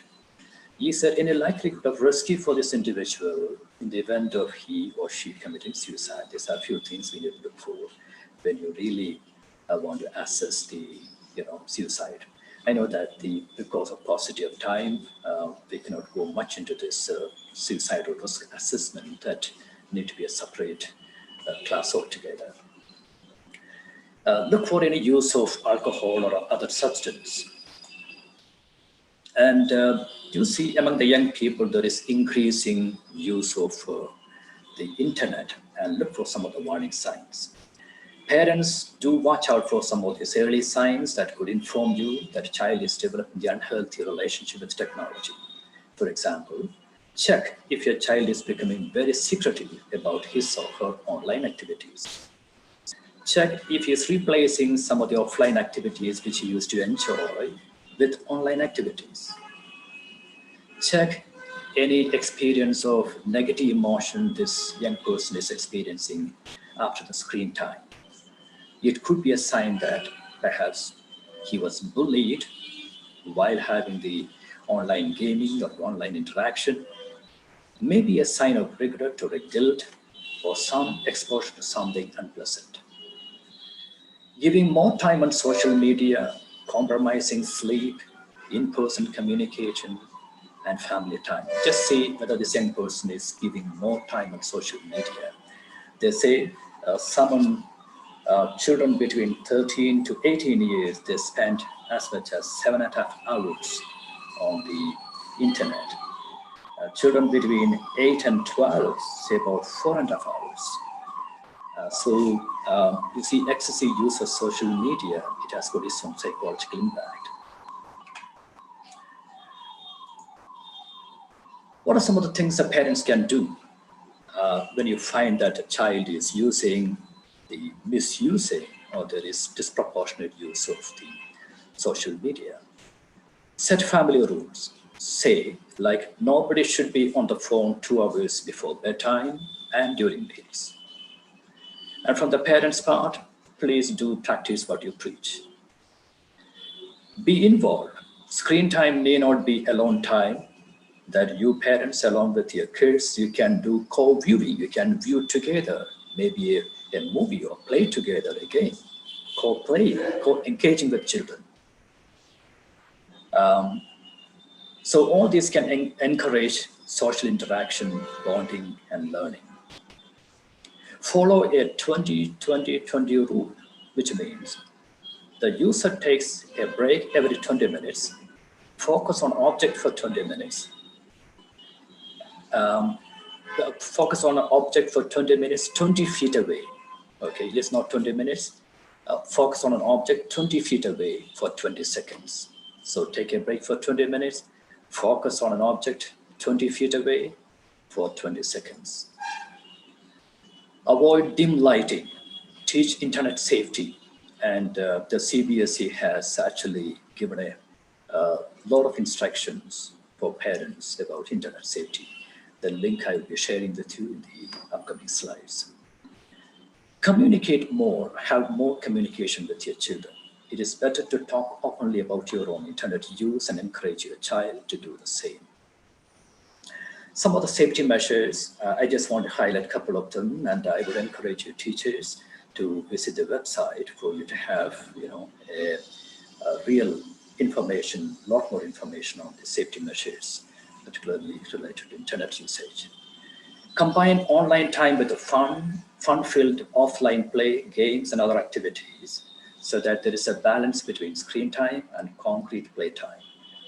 Keep your TV or laptop or computers in the common area and definitely outer bedrooms. Develop digital rules in consultation with your children and follow it. The plan could cover things like screen-free areas in home, internet safety rules, duration of watching TV, surfing web, and so on. Talk with children regularly to help them understand the importance of responsible use of internet rather than scolding them. Discuss with the children about netiquettes, the etiquette of using net, like not to post hurtful messages about others, not to post photos or videos and other information without permission of that person online. Think before posting one's photos, videos, or other data in social media and other places. The parents may use maybe a parental control in your devices, internet-enabled devices. The CBSE, as I said, has released a manual on cybersecurity for learners, and follow the link is given here. You can ask to go to the Google and type for the CBSE here. You can ask to go to the Google and type for the CBSE here. You can ask to go to the Google and type for the CBSE here. Hello. There is an interruption. Okay. Now let's come to the post-COVID pandemic phase. Let me just present to you what might be some of the psychological challenges post-COVID pandemic phase. Along with doctors, experts say, along with coping with cardiac and pulmonary and other physiological effect for someone who has recovered from COVID-19 virus, psychologists report that patients may have to sort through cognitive changes such as difficulties with attention, memory, mental health symptoms for months to come. There can be PTSD due to hospital experience or ICU experience. There can be survival guilt. What is survival guilt? Maybe you survived, maybe one of your close relatives or a friend died, and you go through this immense guilt that you couldn't do anything to save this person. OCD, obsessive compulsive disorder. It might end up in compulsive washing. They say the insistence on washing the hands often with soap and using sanitizers. This has in a way kind of exacerbated OCD symptoms among people who have an OCD style. Substance use, drug, or alcohol, or both. These can happen. These are some of the things that we need to keep in mind. People who are going through this distress may take to alcohol or drugs. Addiction to social media, depression, paranoia, hypochondria. What is hypochondria? Hypochondria is your excessive worry about contracting a sickness. After a long gap, students may find difficult to adapt to school culture. Suppose the post-pandemic phase, the schools are going to reopen. The students, experts say that students may find difficult to adapt to this in-person class culture, the school culture. Children and adolescents are probably more likely to experience higher rates of depression and probably anxiety during and after enforced isolation ends. Now, from the Journal of American Academy of Child and Adolescent Psychiatry, the studies done among 4 years between 4 and 21-year-olds. According to the review, young people who are lonely might be as much as 3 times more likely to develop depression in the future than others, and that the impact of loneliness on mental health could last for at least 9 years. The continued lockdown, isolation can lead to prolonged loneliness, which can increase the risk of future depression among young people. They say it can take up to 10 years to really understand the scale of mental health impact the COVID-19 crisis has created. And this particular doctor, Dr. Maria Lourdes, in her paper, she adds, there is evidence that it is the duration of loneliness as opposed to the intensity which seems to have the biggest impact on depression rates in young people. This means that returning to some degree of normality as soon as possible is, of course, important. For the young children, after returning to school, the school need to prioritize the importance of play in helping them to reconnect with the friends and adjust following this intense period of isolation. So one of the recommendations given by experts is that once a school is reopened, I think for the school to set apart some time for children to play. That's very important, which is something they missed out during this long period of lockdown and isolation. The easing of lockdown restrictions should be done in ways that provide all children with the time and opportunity to play with their peers in and outside of school, and even while social distancing measures remain in place. The social and emotional benefits of play and interaction with their peers must be clearly communicated alongside guidance of the objective risk to children. Now, these are some of the reminders for teachers when you are online, when you're having your online lessons and having your classes with your children. Remember to model behaviors that reduce anxiety of students. That you as a teacher, you need to model behaviors that should reduce the anxiety of children. If yourself, you are an anxious person, you're demonstrating anxiety, you're kind of going to transfer this anxiety to your children. Deal with your own anxiety or if there is any COVID-19 related grief or loss, please deal with it. As a teacher, if you're going through your own anxiety, if you have experienced the loss of a dear one or someone known to you, I think it is important for you to take some professional help. Learn to balance your child's needs, that your child's needs, that is you as a family, as a mother, as a father, and your students' needs during the days of online classes. Start your online class with a breathing exercise or a chant or a meditation. Start with a feeling check. Spend some time checking with your students how they are feeling. You could show the chart available on the internet. How are you feeling today? This chart is available on the internet. You could ask them, pick up one of those caricatures, pictures, which kind of describe you. Remember to bring in breaks. It could include some movement, action song, body movement can change the mood. Introduce some brain gym exercises, which are also available on the internet. During online activities, take small breaks to stand up, move away from the screen, and during this break, take a quick walk indoors, do a few stretch exercises, practice deep breathing, catch up with the family members, and so on. Remember to insist on upright posture for your children when you're having the online classes. Celebrate the birthdays of your students. Ask the parents and the child's siblings to come online and play a birthday song for the student. Look for signs of extreme lethargy, drowsiness, distraction, inattentiveness, sadness among children. And if you notice any of these, please bring to the notice of their parents. Remember, teachers, I think it's important for you to manage stress, get moving, get enough sleep, build strong network with colleagues, friends, and relations, get away from computer or screen, sometimes take a book, read a book, listen to music, play with your kids, get some sunshine. Accept change, accept the limitations of online classes.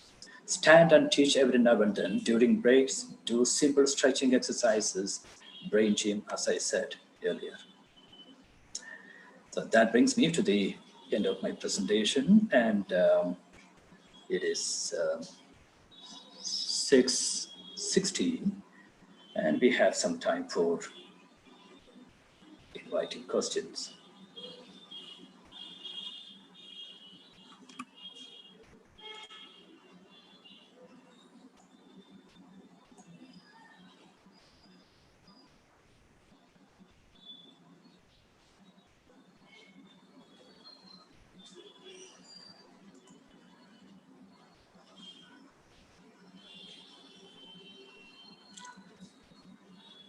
So the floor is open for questions. So I invite questions. Do you have any questions?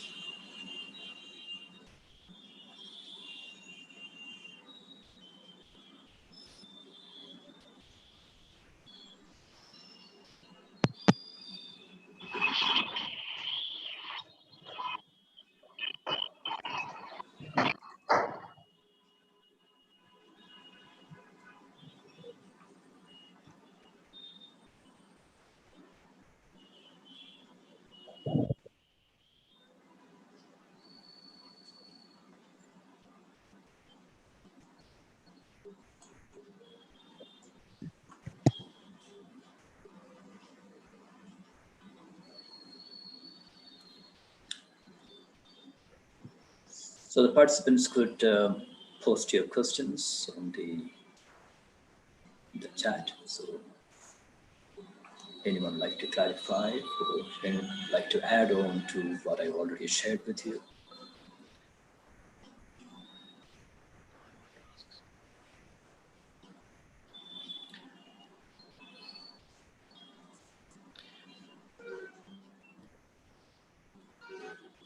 So, Brother Yuchu, you have a question there?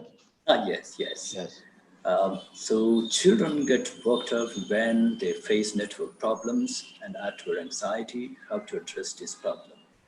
Well, it is actually a technical issue here. So one thing is, when you have morning, as I said, I gave some tips for the teachers. Start your lesson with a feeling check and invite children to share their difficulties and see to what extent you can give some kind of suggestions and solutions to mitigate that problem. If it is something connected with the poor connectivity or the erratic power supply, then these are not within the control of a teacher. When we see kids distracted all the time in class or even disturbing behaviors, how can we tackle them, especially with online classes? Yeah, I think it is important to have make your instructions very direct, call your students by name. Yeah, and when you're making your presentation, I know that perhaps you are not able to see all your children or the students on the screen. But if you're able to see them, if you're using a small screen, if you're using a mobile phone, perhaps you won't be able to see. Please bring to the notice.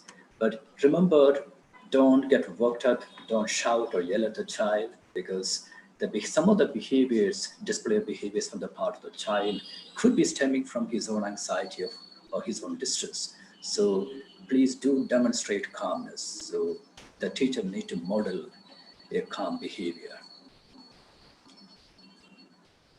How can I add human touch in online environment? I know this is actually a disadvantage. There is significant emotional disconnect with your children, which doesn't happen in an online setting as much as it happens in the context of an in-person classroom context. However, you can bring in humor You can as well with this feeling check, something that is something that's going to help. Remember to celebrate the birthdays of children. If you know the children already, perhaps you might want to have a list of all the children by your side and their birthdays, and just remind this child, hey, today you are celebrating your birthday. Can I play for you a birthday song? So all this can increase the emotional connect.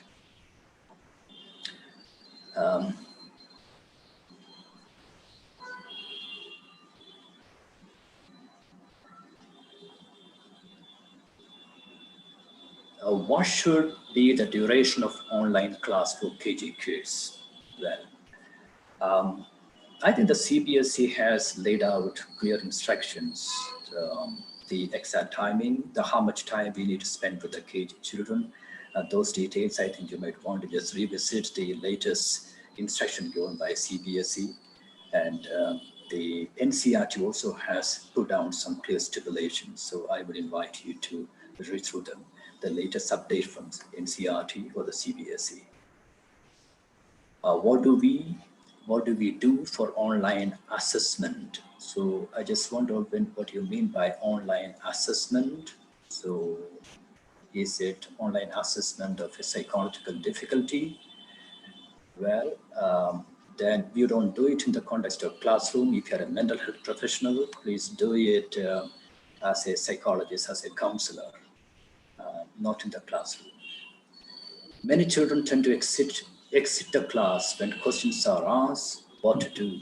Well, this is something perhaps not within your control for a teacher. We do not know. Perhaps this person may be with erratic connection or power supply or getting bored, maybe.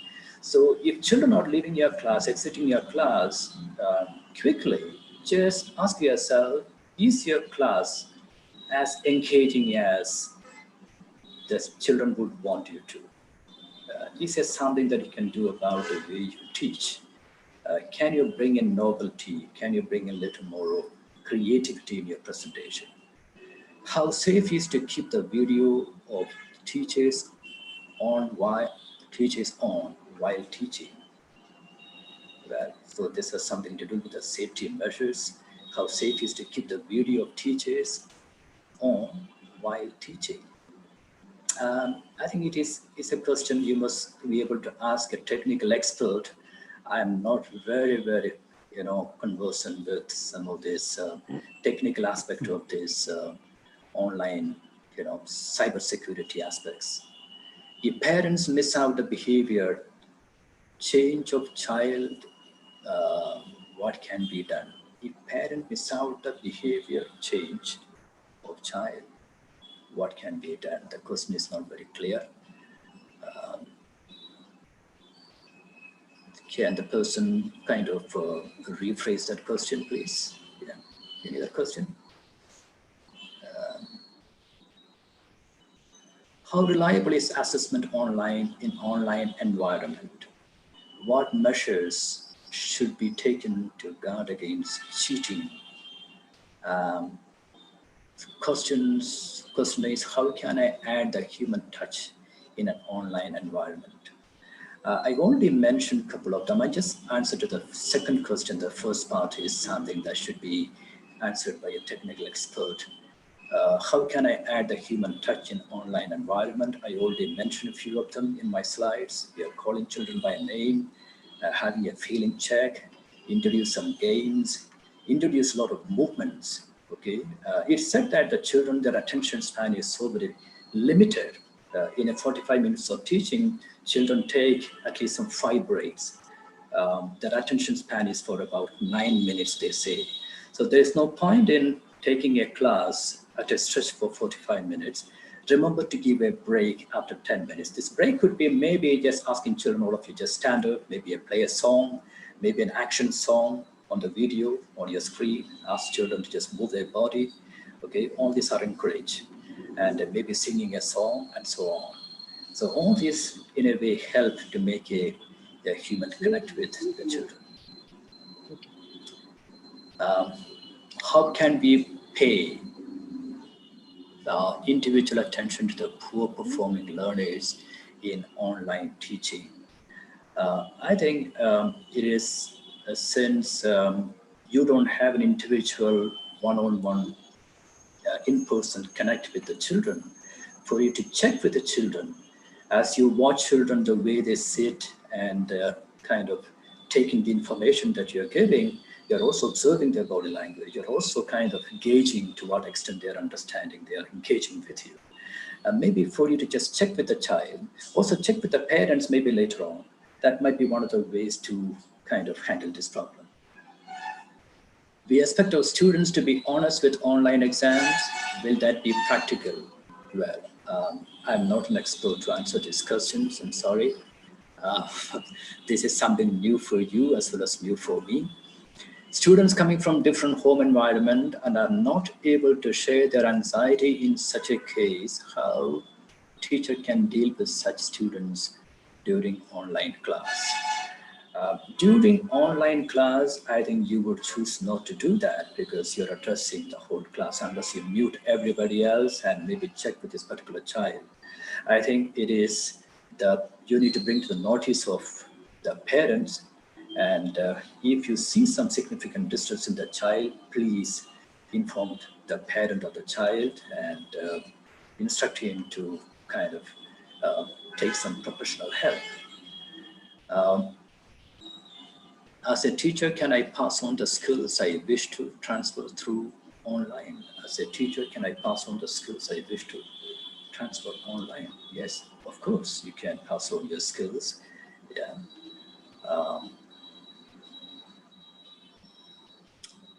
If a teacher observes changes in student behavior, what can he or she do? Inform the parents. I think this is what you need to do. You need to inform the parents because you are not equipped enough to handle in your half an hour of teaching time to handle an emotional issue of a child, one child with two children in the classroom. So please bring to the notice of the parents.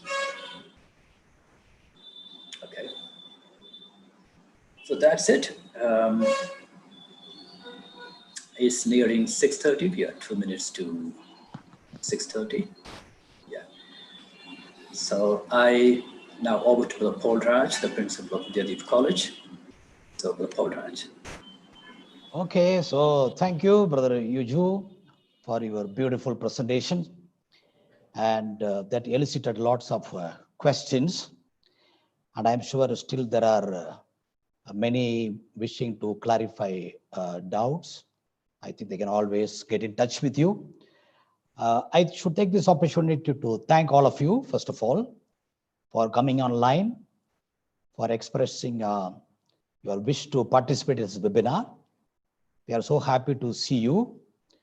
And I should, on your behalf, thank Dr. Brother Yuju Francis. When I approached him, he readily agreed. And he was there with us today. A very beautiful presentation. So thank you, Brother Yuju Francis, for a wonderful presentation today. And I should thank Brother Bhaskar, who readily agreed to introduce him and also participate in this program. Special thanks to all the heads of schools who have permitted their teachers. My dear friends, you should know there are about 950 participants right now taking part in this webinar. Many of them are in the YouTube link.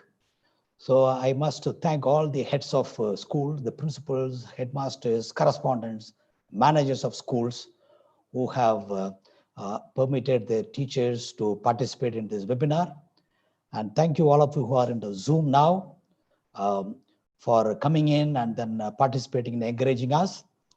Special thanks to all the teachers who are part of this webinar. Thanks a lot for showing keen interest and then sending words of appreciation through this chat. So nice to see all of you enjoying this program. I was also happy to see some of you who took part in the previous lecture are present today. So thank you for your continued encouragement. So special thanks to teachers who have come from some government schools, some smaller schools, some teachers who are not coming through their school, but on their own to participate in this program. I must sincerely, personally thank the Vidyadeep College staff, the director, Brother Edward Francis, and you will see a person, Manuel Raj. He is actually the controller of examination here and also the controller of this webinar. He is a technical expert. He has been systematically planning many webinars here, very especially this one, without any hitch. Starting from the time we planned the technical arrangements, keeping in contacts with you, sending you frequent messages, etc. So I must thank him on your behalf, Brother Manuel Raj, for his constant support and guidance, and the other Vidyadeep College staff. So last of all, a special thanks to all of you who have been continually showing your interest at the programs organized by Vidyadeep College, Bangalore. We hope, God forbid, this pandemic, if it does not continue, all right? If it continues, we foresee some more programs. But I only wish and pray that this lockdown is not sustained and then is stretched for too long. I know all of you are waiting for getting back to the schools. You are tired of holidays. You are tired of sitting at homes. You are tired of sitting in the convents. And the men are tired of cooking and washing vessels, and etc., etc. So I wish all of you God's blessings, a wonderful time of the remaining days of lockdown. Enjoy well. Thanks for coming in, and wish you all the best in your post-pandemic educational scenario in the country. Special thanks to all those who have come from outside India, especially from Singapore, Malaysia, Dubai, Kenya, Tanzania, Thailand. So special thanks to all of you for coming in. So God bless us, and then good evening. Thank you very much. Bye-bye. Thank you, Father. Thank you, brother. Thank you. Welcome. Thank you, brother. Welcome, welcome. Thank you. Thank you, brother. Thank you, brother. Thank you so much, brother. Welcome, Thank welcome. you, brother. Yes, Thank you, welcome. brother. Thank you. Welcome. Thank you. Thank you, Thanks brothers. to all of you.